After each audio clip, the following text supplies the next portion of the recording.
Hello అండి, welcome back to మన కోస్తా రుచులు. ఈరోజు మనమైతే ఈ సమ్మర్ సీజన్లో మన బాడీ వేడిని తగ్గించి చల్లదనాన్ని అందించే మజ్జిగ చారుని ఎలా ప్రిపేర్ చేసుకోవాలో చూద్దాము. ఈ మజ్జిగ చారుని చల్లచారు అని కూడా అంటారు. ఇప్పుడైతే లేట్ చేయకుండా మనము ఈ చల్లచారుని ఎలా ప్రిపేర్ చేసుకోవాలో చూసేద్దామా. మజ్జిగ చారు ప్రిపేర్ చేసుకోవడం కోసం ఒక బౌల్లోకి ఇలా చిక్కటి మజ్జిగనైతే తీసుకోవాలి. ఇప్పుడు ఈ మజ్జిగలోకి టేస్ట్కి సరిపడా సాల్ట్ని కూడా యాడ్ చేసుకోవాలి.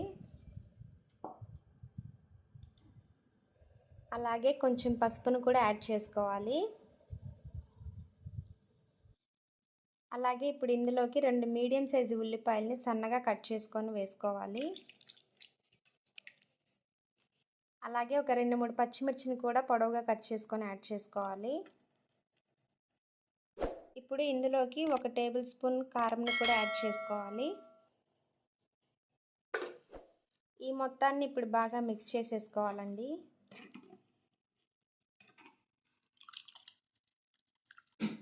ఇలాగ బాగా మిక్స్ చేసుకున్న తర్వాత ఇప్పుడు ఇందులోకి పోపు కూడా ప్రిపేర్ చేసుకుందాము.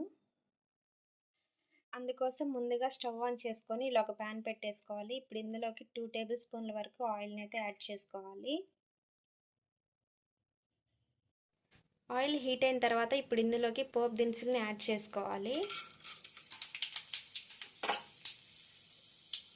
అలాగే ఒక 2-3 ఎండుమిర్చిని కూడా యాడ్ చేసుకోవాలి, చిన్న చిన్న ముక్కలుగా కట్ చేసుకొని.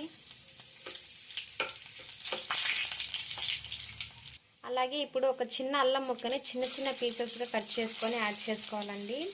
మనం ప్రిపేర్ చేసుకుంటున్న మజ్జిగ చారులోకి ఈ అల్లం ముక్కలు చాలా మంచి టేస్ట్ని ఇస్తాయి.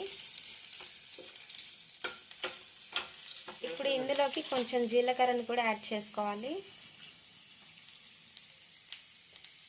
అలాగే కొంచెం కరివేపాకును కూడా. ఇలా ఫ్రై అయిపోయిన పోపుని ఇప్పుడు మనం ముందుగా ప్రిపేర్ చేసుకున్న మజ్జిగ చారులోకి అయితే యాడ్ చేసుకోవాలి.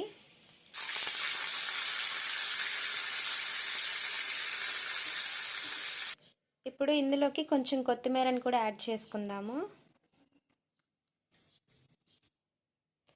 ఇంకింతేనండి, ఎంతో రుచిగా ఈ సమ్మర్ సీజన్లో మన ఒంటిని చల్లపరిచే చల్లచారు అయితే రెడీ అయిపోయినాయి.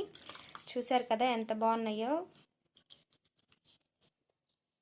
మీరు కూడా ఇదే విధంగా ట్రై చేయండి. ఎలా వచ్చిందో నాతో షేర్ చేసుకోవడం మాత్రం మర్చిపోకండి.